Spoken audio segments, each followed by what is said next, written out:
जय माता दी दोस्तों, स्वागत है आपका हमारे YouTube चैनल पर। आज मैं आपको इस वीडियो में सुनाऊंगी राधा अष्टमी की व्रत कथा। व्रत कथा प्रारंभ करने से पहले आइए जानते हैं राधा अष्टमी की व्रत कथा की पूजा विधि क्या है। इस दिन भी प्रातः उठकर स्नान आदि क्रियाओं से निर्वृत्त होकर श्री राधा जी का विधिवत पूजन करना चाहिए। इस पूजन हेतु मध्याह्न का समय उपयुक्त माना गया है। इस दिन पूजन स्थल में ध्वजा, पुष्पमाला, वस्त्र, पताका, तोरण आदि व विभिन्न प्रकार के मिष्ठानों एवं फलों से श्री राधा जी की स्तुति करनी चाहिए। पूजन स्थल में 5 रंगों से मंडप सजाएं, उनके भीतर षोडश दल के आकार का कमल यंत्र बनाएं। उस कमल के मध्य में दिव्य आसन पर श्री राधा कृष्ण की युगल मूर्ति पश्चिमी भाव मुख करके स्थापित करें। बंधु बांधवों सहित अपनी सामर्थ्य अनुसार पूजा की सामग्री लेकर भक्ति भाव से भगवान की स्तुति गाए। दिन में हरि चर्चा में समय बिताए तथा रात्रि को नाम संकीर्तन करे। एक समय फलाहार करे, मंदिर में दीपदान करे, पूजन पश्चात पूरा उपवास करे अथवा एक समय भोजन करे। दूसरे दिन श्रद्धा अनुसार सुहागिन स्त्रियों तथा ब्राह्मणों को भोजन कराए व उन्हें दक्षिणा दे। आइए अब करते हैं राधा अष्टमी की व्रत कथा प्रारंभ।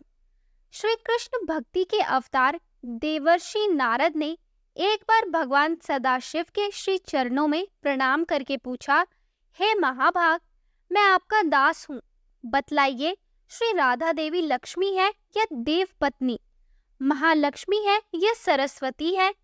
क्या वे अंतरंग विद्या है या वैष्णवी प्रकृति हैं? कहिए, वे वेद कन्या है, देव कन्या है अथवा मुनि कन्या है? सदाशिव बोले, हे मुनिवर, अन्य किसी लक्ष्मी की बात क्या कहें? कोटि कोटि महालक्ष्मी उनके चरण कमल की शोभा के सामने तुच्छ कही जाती है। हे नारद जी, एक मुंह से मैं अधिक क्या कहूँ? मैं तो श्री राधा के रूप, लावण्य और गुण आदि का वर्णन करने में अपने को असमर्थ पाता हूँ। उनके रूप आदि की महिमा कहने में भी लज्जित हो रहा हूँ। तीनों लोगों में कोई भी ऐसा समर्थ नहीं है जो उनके रूप आदि का वर्णन करके पार पा सके। उनकी रूप माधुरी जगत को मोहने वाले श्री कृष्ण को भी मोहित करने वाली है। यदि अनंत मुख से चाहूं तो भी उनका वर्णन करने की मुझ में क्षमता नहीं है। नारद जी बोले, हे प्रभु, श्री राधिका जी के जन्म का महात्म्य सब प्रकार से श्रेष्ठ है। हे भक्तवत्सल, उसको मैं सुनना चाहता हूँ। हे महाभाग, सब व्रतों में श्रेष्ठ व्रत की राधा अष्टमी के विषय में मुझको सुनाइए। श्री राधा जी का ध्यान कैसे किया जाता है? उनकी पूजा अथवा स्तुति किस प्रकार होती है? यह सब मुझसे कहिए। हे सदाशिव, उनकी चर्या, पूजा विधान तथा अर्चन विशेष सब कुछ मैं सुनना चाहता हूँ। आप बतलाने की कृपा करें। शिव जी बोले, वृषभानुपुरी के राजा वृषभानु महान उदार थे। वे महान कुल में उत्पन्न हुए तथा सब शास्त्रों के ज्ञाता थे। अणिमा, महिमा आदि 8 प्रकार की सिद्धियों से युक्त श्रीमान, धनी और उदार चेता थे। वे संयमी, कुलीन, स्वदिचार से युक्त तथा श्री कृष्ण के आराधक थे। उनकी भार्या श्रीमती श्री कीर्तिदा थी। वे रूप यौवन से संपन्न थी और महान राजकुल में उत्पन्न हुई थी। महालक्ष्मी के समान भव्य रूप वाली और परम सुंदरी थी। वे सर्व विद्या और गुणों से युक्त कृष्ण स्वरूपा तथा महापतिव्रता थी। उनके ही गर्भ में शुभदा भाद्रपद की शुक्लाष्टमी को मध्याह्न काल में श्री वृंदावनेश्वरी श्री राधिका जी प्रकट हुई।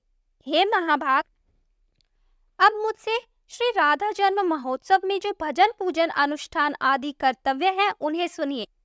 सदा श्री राधा जन्माष्टमी के दिन व्रत रखकर उनकी पूजा करनी चाहिए। श्री राधा कृष्ण के मंदिर में ध्वजा, पुष्पमाल्य, वस्त्र, पताका, तोरण आदि नाना प्रकार के मंगल द्रव्यों से यथाविधि पूजन करना चाहिए।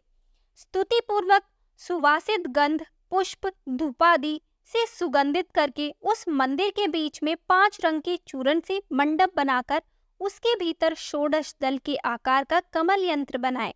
उस कमल के मध्य में दिव्य आसन पर श्री राधा कृष्ण की युगल मूर्ति पश्चिमाभिमुख स्थापित करके ध्यान, पाद्य, अर्घ्य आदि से कर्म पूर्वक भली भांति उपासना करके भक्तों के साथ अपनी शक्ति के अनुसार पूजा की सामग्री लेकर भक्ति पूर्वक सदा संयचित होकर उनकी पूजा करें।